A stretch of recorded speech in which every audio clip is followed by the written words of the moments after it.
بندے ہو جائیں. اب تعلق ہی ختم ہو گیا جب عابد اور معبود کا, تو کمزوری آ گئی. اس کمزوری کا فائدہ شیطان کو ہو رہا ہے کہ ہم اللہ کے بندے نہ رہے, اللہ کے احکامات ہم توڑتے ہیں, بلکہ شیطان جس طرح سے ناچتا ہے ہم شیطان کے حکم پر ایسا ہی ناچتے ہیں. ان قید الشیطان کان ضعیفا, یہ ٹکڑا بار بار پڑھنا, خوف جاتا رہے گا دل سے. شیطان کا داؤ کمزور ہے, اور ایک مقام پہ اللہ نے فرمایا کہ شیطان کا زور سب پر نہیں چلتا. شیطان کا زور ان پر چلتا ہے جو شیطان کو اپنا ولی مانتے ہیں. اگر شیطان کو اپنا ولی ہم نہیں مانتے تو شیطان کا زور ہم پر چل ہی نہیں سکتا, کمزور ہے وہ. انما ولیہ, اس کے سوائے اور کچھ نہیں کہ اس کا ولی شیطان کب بنتا, جب شیطان کو خوش کرنے والے کام ہم سے صادر ہوں. نمبر 1 بے طہارت رہنا, نمبر 2 نمازیں چھوڑ دینا, نمبر 3 حلال چیز حلال کمائی کے بجائے حرام خوری پہ آمادہ ہو جانا, نمبر 4 جھوٹ زبان سے نکلتے رہنا, توحید کے بجائے شرک کا غلبہ ہو جانا. یہ سب کیا ہے؟ یہ سب کارے شیطان ہے, اور ان کاموں کی وجہ سے ہمارا اس کا دوستانہ ہو جاتا. اس لیے دوستانہ چھوڑو اور چاہو کہ اللہ تعالیٰ کی طرف سے حمایت حاصل ہو جائے. وہ کیسے ہوگی؟ ان کا الٹا کرو, یعنی نمازوں کی پابندی کرو, بات حالت رہو, سچ بولو, حرام غذا ہرگز مت کھاؤ.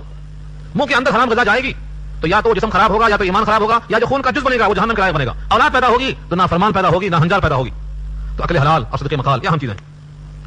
الم تر الى الذين قيل لهم كفوا ايديكم واقيموا الصلاه واتوا الزكاه, کیا آپ نے دیکھا ان لوگوں کی طرف جن سے کہا گیا تھا اپنے ہاتھ کو باندھ کے رکھو. کفو, روک لو اپنے ہاتھ کو. ایدیکم, یدن کی جمع ایدی. یہ کون سے مسلمان تھے؟ شروع میں مکہ کے 13 سال میں اسلام میں جو داخل ہوتا اس کو حکم تھا کہ تمہیں کوئی گالیاں دے, تکلیف پہنچائے, اذیت پہنچائے, تم مناسب جواب دے سکتے ہو سنجیدگی کے ساتھ, پلٹا کے ہاتھ نہیں اٹھا سکتے ہو. جیسے قانون ہے کہ وردی والا تم پر کتنا ہی ظلم کرے تم وردی والے پہ ہاتھ نہیں اٹھا سکتے, قانون. ایسے ہی 13 سال میں حکم تھا کہ مکے والے تم پر کتنا ہی ظلم کریں لیکن تم اپنے ہاتھوں کو باندھ کے رکھو. کفو ایدیکم, اپنے ہاتھوں کو تھام کے رکھو. یہ اشارہ ہے کہ جب تمہاری حالت کمزور ہے, حالت تمہاری ناگفتہ بے ہے, تم مقابلے کے لائق نہیں ہوئے ہو, تو تمہارے لیے بہتر یہ ہے کفو ایدیکم, اپنے ہاتھ کو روک کے رکھو. اور یہ حکم آج بھی ہندوستان والوں کے لیے بہتر ہے.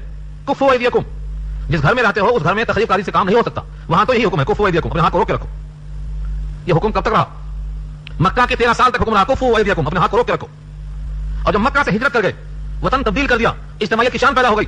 سورہ حج پارہ 17 کی آیت آئی, اذن للذین یقاتلون بانہم ظلموا, اجازت دے دی گئی. اذن, اجازت اب نازل ہوئی ہے قتال کرنے کے لیے. کیوں؟ بانہم ظلموا, اس واسطے کہ وہ ظلم اٹھائے گئے, مظلوم تھے. تو مظلومیت ثابت ہو جانے تک ہمیں خاموش رہنا ہے. آج تو سارا عالم کہتا ہے کہ ہم ہی ظالم ہیں, قصور ان کا ہے اور نام ظالم ہمارا پڑ گیا ہے. سارے عالم میں لوگ ہمیں ظالم کر رہے ہیں. کیوں کر رہے ہیں؟ اسی واسطے کہ جب ہاتھ باندھنے کی بات تھی تو ہاتھ ہم نے کھول دیا. ہاتھ کھولنے کا حکم کب ہے؟ وَأَعِدُّوا لَهُم مَا اسْتَطَعْتُم مِّن قُوَّةٍ, قوت کے بعد, استعداد کے بعد, صلاحیت کے بعد, شرائط کی تکمیل کے بعد, امیر اور خلیفہ کے حکم کو ماننے کا جذبہ ہونے کے بعد. خلافت کے بغیر یہ کام نہیں ہو سکتا, خلیفہ کی آڑ میں رہنا پڑتا. اور خلافت نہیں ہے تو پھر انتشار ہے, اجتماعیت نہیں ہے, وہ بکھرے ہوئے ہیں, اور بکھرے ہوئے لوگ کچھ نہیں کر سکتے. اسی واسطے حکم یہ ہے کہ جن کا کوئی امیر نہ ہو ان کا امیر شیطان ہوتا ہے. آپ کا امیر کون ہے؟ دل سے پوچھو ہاتھ رکھ کے. کوئی اگر آپ کا امیر ہے تو سبحان اللہ, اور نہیں تو آپ کا امیر شیطان ہے. یا پھر کیا مطلب لیتے ہیں وہ آپ طے کر لو, حدیث تو یہی ہے. تو مومن تنہا نہیں رہتا. اسی لیے سورہ فاتحہ میں جو دعا ہوتی ہے ایاک نعبد و ایاک نستعین, دونوں سے جمع ہے. تنہا نماز پڑھتا ہے تبھی نعبد اور نستعین ہی کہے گا. ہم آپ کی عبادت کرتے ہیں, ہم آپ سے مدد چاہتے ہیں, ہم صراط مستقیم طلب کرتے ہیں, ہم کو دکھا صراط مستقیم. ہر جگہ لفظ ہم کیوں آیا؟ اہدنا میں ہم, نعبد میں ہم, نستعین میں ہم, ہر مقام پر کیوں آیا ہم؟ اس لیے کہ اجتماعیت مومن کی شان ہے, اجتماعیت ضروری ہے اس کے واسطے. تو یاد رکھو کفو ایدیکم کا حکم یہ 13 سال تک تھا. جب ہجرت ہو گئی, وطن بدل گیا, ایک خلیفہ کے ماتحت جمع ہو گئے, پوری طرح سے چلنے پھرنے پر اختیار حاصل ہو گیا. اذنا, اب آیت نازل ہوئی سورہ حج پارہ 17. تو یہاں حکم تھا کفو ایدیکم, اپنے ہاتھ کو روک کے رکھو. واقعی الصلاۃ, اور نماز قائم رکھو. نماز ایک ایسا عمل ہے جو شروع اسلام میں نافذ ہو گیا. لوگ سمجھتے ہیں کہ معراج کے موقع پر نماز فرض ہوئی, ایسا خیال صحیح نہیں ہے. معراج تو سن 2 ہجری میں ہوئی, یا 1 ہجری میں ہوئی, یا 1 سال پہلے ہوئی, تینوں قول ملتے ہیں. لیکن نماز کا حکم پہلی وحی کے بعد ہی آیا ہے. پہلی وحی کون سی ہے؟ سورہ علق کی 5 آیتیں, اور اس کے بعد سورہ مزمل اور سورہ مدثر. 5 آیتوں کے بعد سورہ مدثر اور سورہ مزمل, اور ان دونوں میں نماز کا حکم موجود ہے. تو نماز کا حکم جب ہی آ گیا تھا. ہاں, نماز کتنے وقت پڑھیں, کتنی رکعت ہو, اس کی تفصیلی کیفیت یہ آئی ہے معراج کے موقع پر. لیکن فرض نماز کی فرضیت کا حکم اس سورہ مدثر سورہ مزمل میں آ چکا ہے. یا ایھا المزمل قم الليل, کیا ہے؟ نماز ہے. یا ایھا المدثر قم فانذر وربک فکبر وثیابک فطہر, یہ کیا ہے؟ نماز کا احکامات ہے سب. تو معلوم کیا ہوا؟ نماز کی فرضیت شروع سے ہے. اقیموا الصلاۃ, نماز قائم کرو. آج تک تصور میں لاؤ کبھی کہ نماز ہے کیا چیز.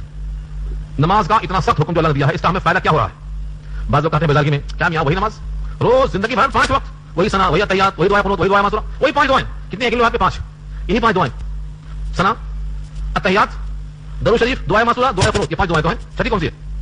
یہی دعائیں زندگی بھر پڑھتے ہیں, بتکرار پڑھتے ہیں. لیکن ہماری نگاہ یہیں تک آتی ہے, ان الفاظ تک آتی ہے. فإنک لم تصلی, تو کھڑے ہو کر فرماتے ہیں میں عاجز ہوں, مجھے نماز سکھا دیجیے. مجھے جیسا آتا تھا میں پڑھتا رہا, 3 دفعہ میں تعمیل ارشاد کیا, اب مجھے سکھا دیجیے. علمنی یا رسول اللہ, سکھا دیجیے مجھے. اب آپ سکھاتے ہیں اور وہ سیکھتے ہیں,